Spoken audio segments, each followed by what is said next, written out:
சோளத்தில் பிறந்தவள் பூம்பட்டினத்து தேவதையாய் வளர்ந்தாள். வண்ணப்பெரும் கனவுகளுடன் கோவலனை மணந்தாள். தலைவனோ ஆடல் மங்கையிடம் காதல் வயப்பட்டு கொண்டவளை மறந்தான். இடையில் வந்தவளோடு சென்றான். கண்கண்ட தெய்வம் என் கணவனே என நித்தமும் தொழுதவள் கண்ணீரோடு காத்திருந்தாள்.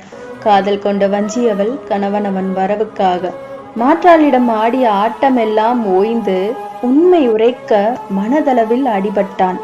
மதி தெளிய மறந்து போன மனைவி இவள் அப்போது தெரிந்தாள். திருந்தி வருந்தினான்.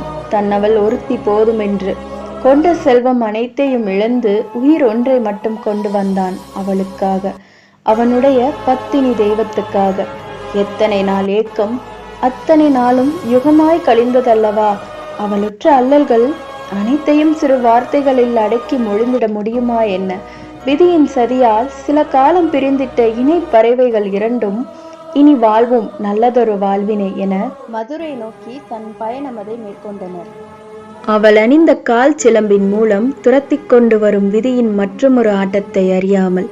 முழுவதும் கேளுங்கள் பத்தினி பெண்ணின் கண்ணீரால் கொழுந்துவிட்டெறிந்த மதுரை மாநகரின் நிலையை.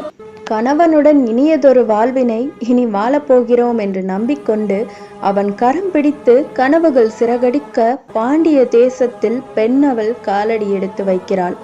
செல்வம் எல்லாம் கரைந்து போக கையிருப்பாய் மிஞ்சியது அவள் கார் சிரம்புகள் மட்டுமே.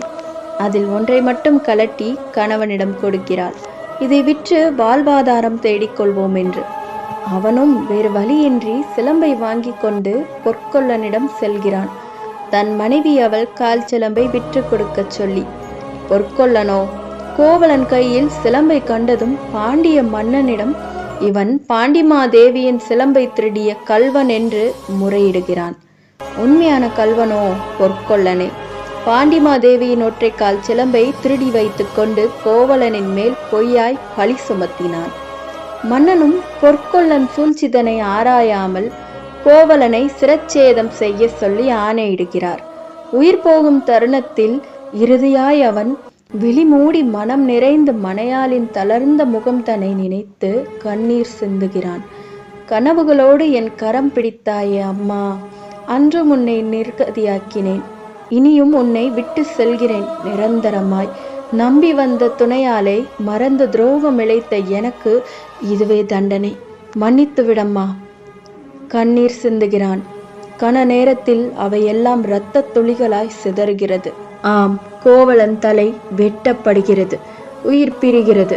அவர்கள் கண்ட கனவெல்லாம் களைந்து காணல் நீராகியது. அனைத்து முடிந்து விட்டது. இந்த முடிவில் தொடங்குகிறது இன்றைய மதுரையாகிய அன்றைய பாண்டிய தேசத்தின் அழிவானது. கணவன் மாண்ட செய்தி பூவை அவள் காதிற்கு எட்ட புயலாய் விரைகிறாள். பொறுமையின் தேவி அவள் காளி அவதாரம் எடுத்து. தமிழ்மொழியின் கண்ணவள் தனியொரு பெண்ணவள் சிலம்பு கொண்டு சேரி வந்தாள் நீதி வேண்டி. யார் இவள்? சிலம்பு என்ற ஒற்றை சொல்லே நெற்றி பொட்டில் தெரித்து விளங்கி இருக்குமே கேட்பவர் நெஞ்சுரம் தனில். இது ஐம்பெரும் காப்பியங்களில் ஒன்றான அதிகாரம் சிலப்பதிகாரம் என்று. பத்தினி தெய்வம் கண்ணகியின் கண்ணீரில் உருவான அதிகாரம் இது. கண்ணகியின் அதிகாரம். தொடர்ந்து கேளுங்கள்.